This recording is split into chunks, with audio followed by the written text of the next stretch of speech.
Hello everyone. In this video, I'll be describing the details of an esophagoscope and as well as bronchoscope. Both are rigid instruments and sometimes we get confused which one is esophagoscope and bronchoscope. So let's see the details of these two scopes. So I will be describing about the esophagoscope. So as we can see here, this is a rigid esophagoscope. Esophagoscopy can be flexible also, but here I'll be describing only about rigid esophagoscopy. So this is a rigid esophagoscope. Now rigid esophagoscope also comes in two varieties.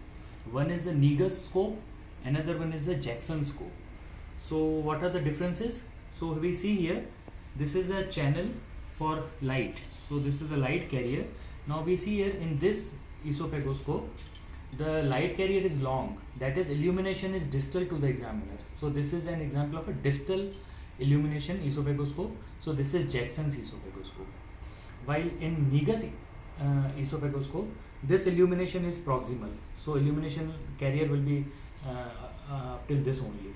Second difference between Negus and Jackson is that here we see that the width or the diameter of this esophagoscope, it is uniform throughout the length, while in Negus the diameter is more proximally and it tapers distally.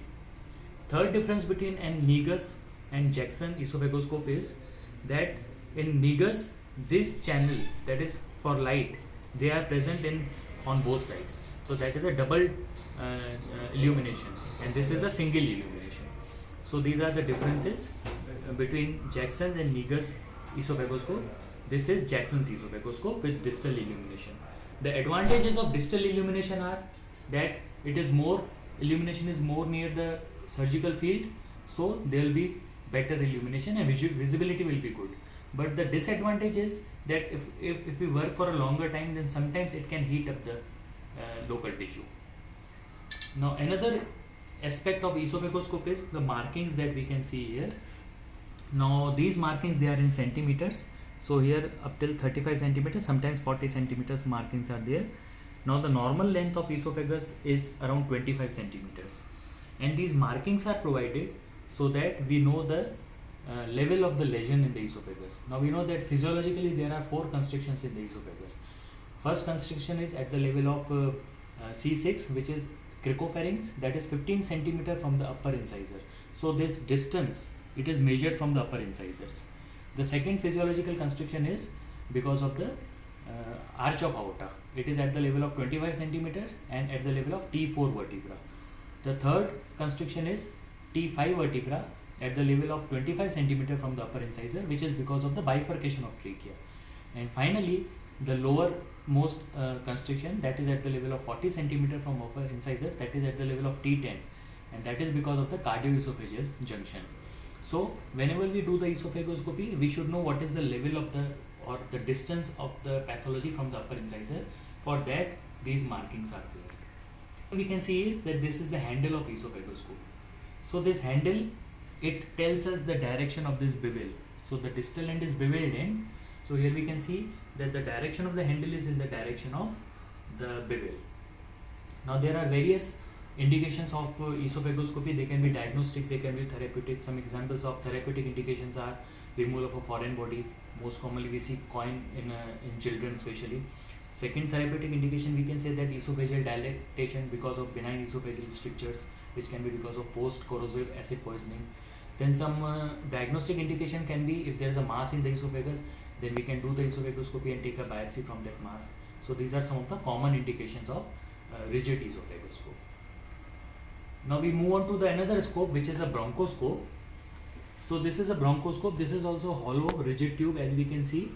But there are three differences between a bronchoscope and an esophagoscope. So we'll see what are they.